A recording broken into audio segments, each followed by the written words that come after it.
Hey, what's going on, guys? This is Dean from Wafflypie, and we're back for Kerbal Space Program.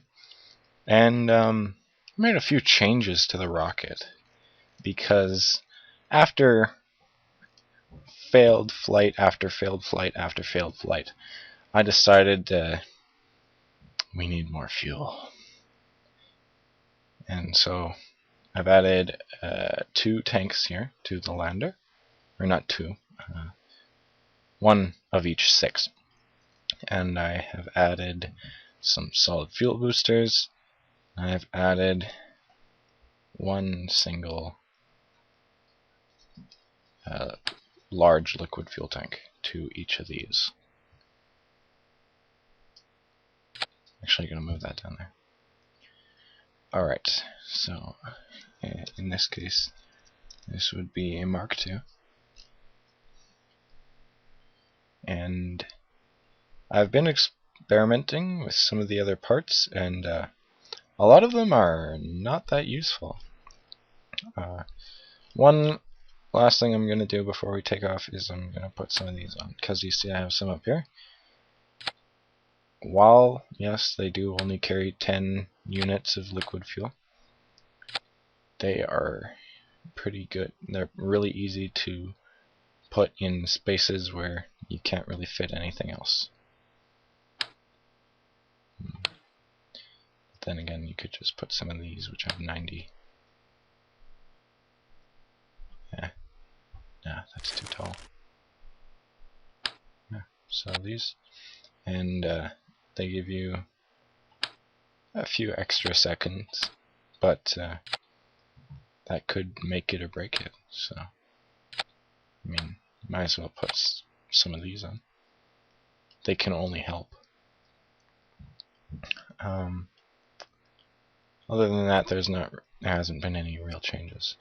So, oh yeah, I talked about that. Or did I? I don't think I did. After adding a lot of fuel tanks to this, I decided, well, that's quite a bit of fuel tanks. And so I put another rocket here and a decoupler here, so I can break off 3 fuel tanks, and then have a rocket that is powered by these 2 and has less weight on it, and it'll be easier to move around. So with that, we should be good and cleared for launch. So let's go ahead and do this. Alright, so here we are, and we are ready for launch. So let's throttle it up, and Waffly Munar Lander, or Explorer, Mark II, launch in 5, 4, 3, 2, 1.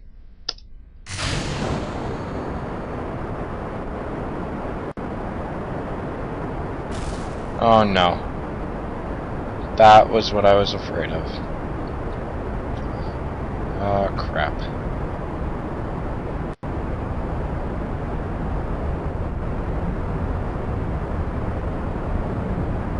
Alright, well, we're gonna have to cut our solid fuel boosters, so I'll be back in a second.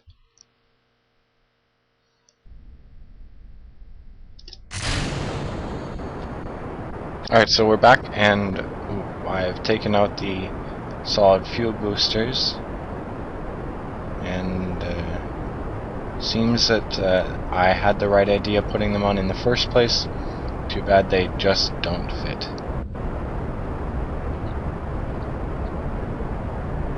I think that's Eve up there. Yeah. So we'll go up a bit slower now because we don't have the extra boosters here. But, I mean, you gotta do what you gotta do.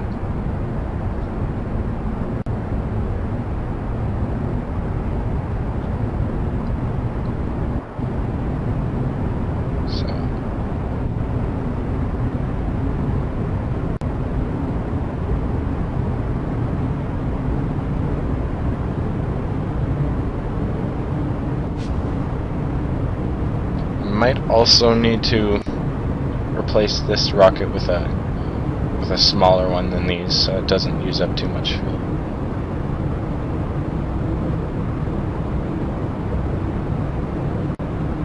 Because when you're in space, you don't need thrust, you need fuel efficiency. But a nuclear rocket would be too weak.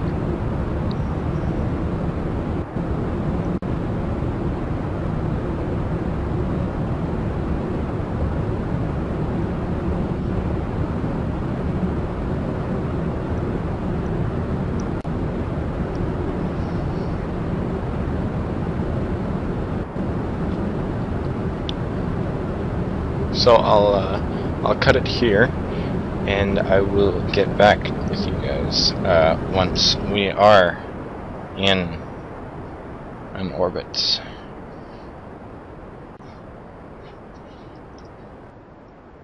Alright, cool.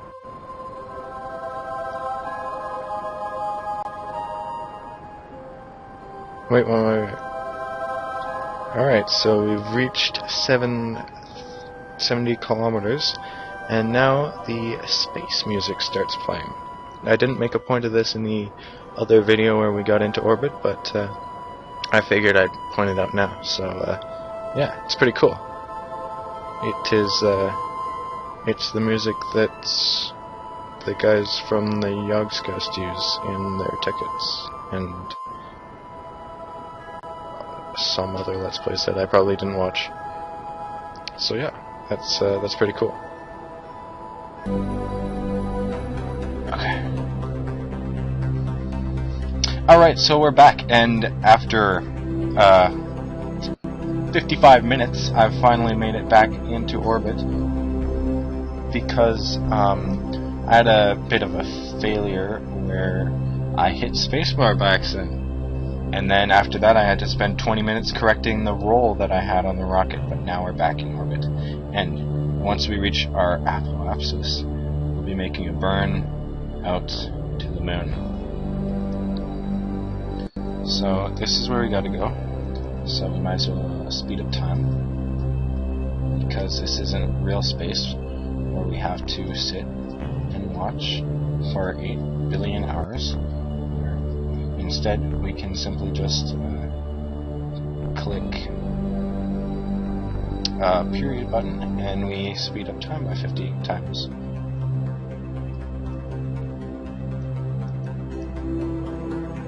So in 13 minutes, 11, 10, 9, 8, 7, 6, 5, 4, 3, 2, 1. Slow down time here.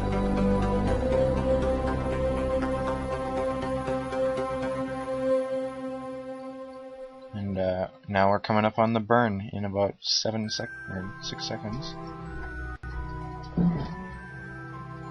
3, 2, 1. So let's bring the time down and burn.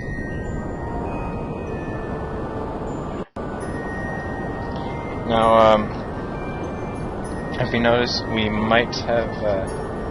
have spent all of our rockets other than the ones that Jar's really designed to actually land. Which, yes, does create a bit of a problem, but that's quite alright, because here what we'll do is just extend this out, and it'll eventually sweep around here, and we'll have a moon encounter. I'm not sure if we can hold out that long on these tanks. If these get to about 3/4 down, I'll turn on the last engine.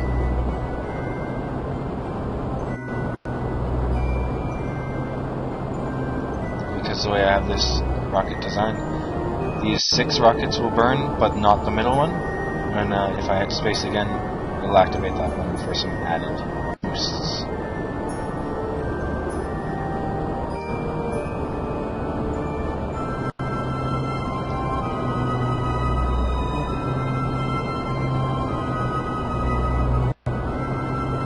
Unfortunately, once it's about here, it just goes right up there.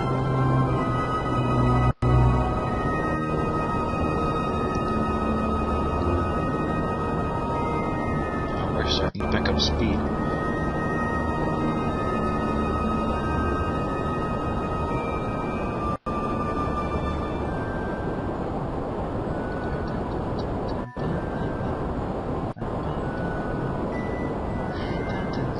That's your beautiful singing by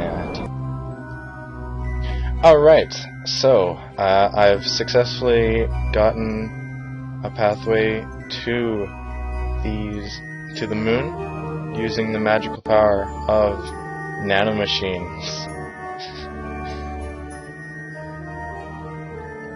And by nanomachines, I mean my very own engineering and intuitiveness. So, what's going to happen is I'm going to swim around here. By the time I've reached here, the moon will be there. And so, all I got to do is glide right now. Now you might be thinking, well, it's going pretty goddamn far away. But, actually, this takes a long time to get through.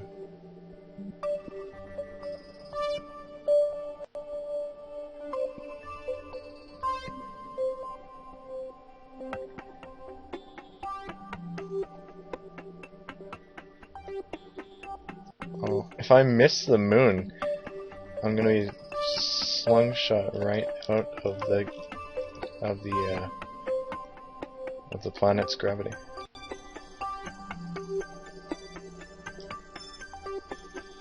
So here comes the moon.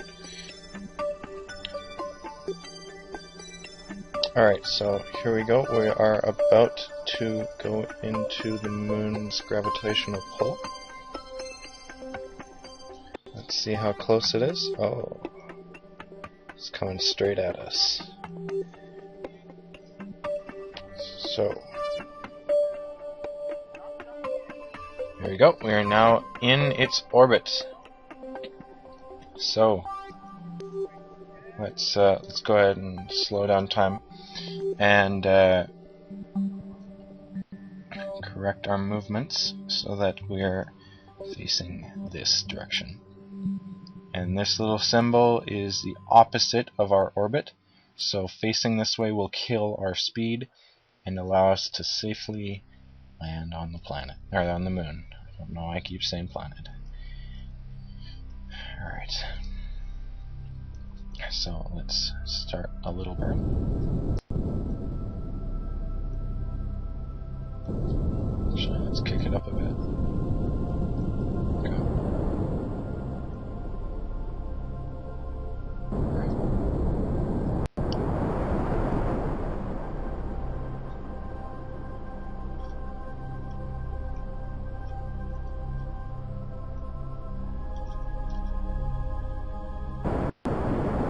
Oh no.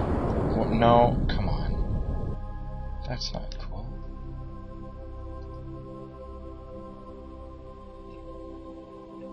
I'm gonna go ahead and autosave as soon as or not autosave, quick save as soon as I get back to this proper position.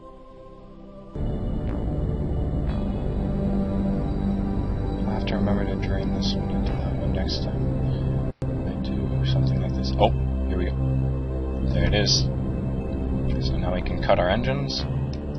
I completely missed our orbiting phase hit, but you see that? We've hit the moon. In fact, let's throttle up just a little bit here. Bring it down closer.